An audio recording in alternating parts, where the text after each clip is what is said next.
कोलकाता पक्षर गोटे दिन पर रिपोर्टर दीदीर सुजोग देथिबारु मु कर्तृपक्ष निकट में कृतज्ञता ज्ञापन करुछि। आमे देखिबाकु पाउछु कोलकाता आजाद अंचल रे आज जगन्नाथमय होई उठिछि।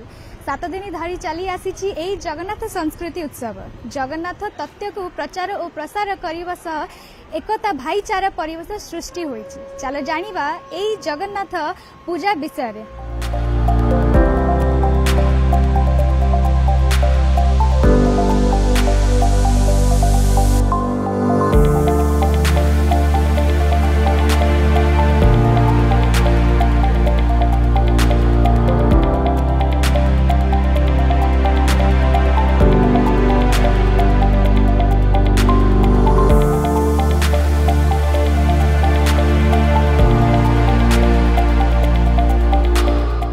आमर उत्सव नुह महा उत्सव होउची जेपरी ओडिशा रे रज पर्व ताठू बलिक इठी आमे उत्सव पालन करूछु। 6-7 दिन आमे घरे रोषेईबास करूना खाऊना। एठी 3 टाइम आमर खाइबा पीबा हुए। आमे स्त्री लोक माने माने एते खुशी रे एठी 7 दिन बिते दउ मने है कि आउ थरे केबे आसीबो एई दिनटा को आमे अपेक्षा करिके रही थाउ। लोक माने बहुत खुशी। ओडिशा रो लोक बोली आमे नुह पश्चिम बंगर बंगाली लोक माने भी बहुत उत्कंठार सहकार अनेक रही था अपेक्षार आउ खुशीर सहकार अनेक रही था।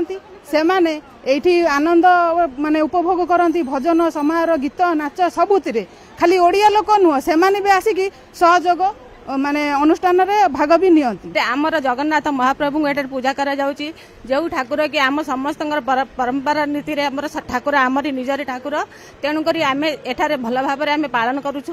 एटार समस्त सभ्य और सभ्या माने उपस्थित रहउचंदी। आम ग्रुप अनुसार समस्त कोड साड़ी आ पंजाबी मध्य होईची तेणु करी आमे एठा बहुत आनंद उपभोग करछु।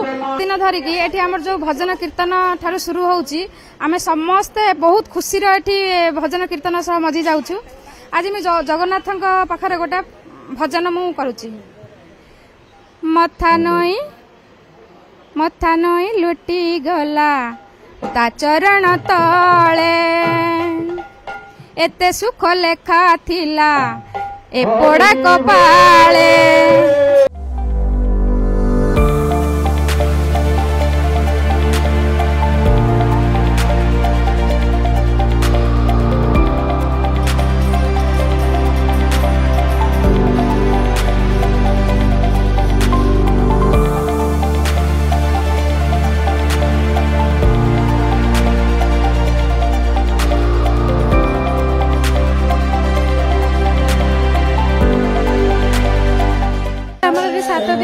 बहुत भल लगे सब नृत्य कीर्तन राति भजन संगीत आनंद बजार खाइबा सब भल हुए। आम ये पुरी प्रसाद आसे भोग बिक्री हुए।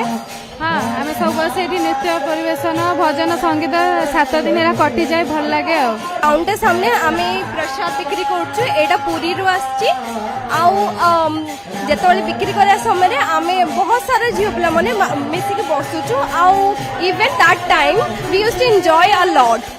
तो फिर तो आमे ए 7 दिन आम पे बहुत प्रीशियस आउ ए 7 दिन आम नॉट ओनली आस बल्कि आम पेरेंट्स मने भी कामरू छुट्टी आम स्कूल कॉलेज छुट्टी जगन्नाथ पूजा कमिटी 6 वर्ष पूर्ति पालन करा जाउछि।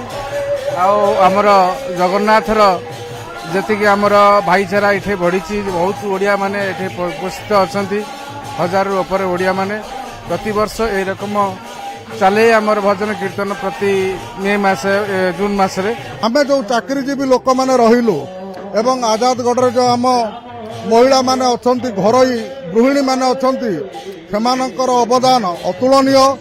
श्री श्री जगन्नाथ कृपारू जेबेठू आजादगढ़ रे यही जगन्नाथ पूजा अनुष्ठित हो आसी आम ओडिया मानकर गोटे बड़ यूनिटी देखा देइछि एवं आज आमे केवल आमको अन्य कहीं एबे ओडिशार लोक उड़े बोली संबोधन करूना एवं आम भितर गोटे जातीयतावाद जगन्नाथवाद एवं ओडियार जो विशेषत्व अच्छी ताहा एबे परिस्फुट होईछि। नृत्य गीत भजन कीर्तन एवं महाप्रसाद सेवा रे अबला वृद्ध बनिता प्रत्येक एकाकार होइछन्ति जहाकू देखि आमे ओडिया बोली गर्व अनुभव हुए। Kalinga TV Kolkata bureau head Pramod Mohanty सह मु रिपोर्टर सीमा नायक।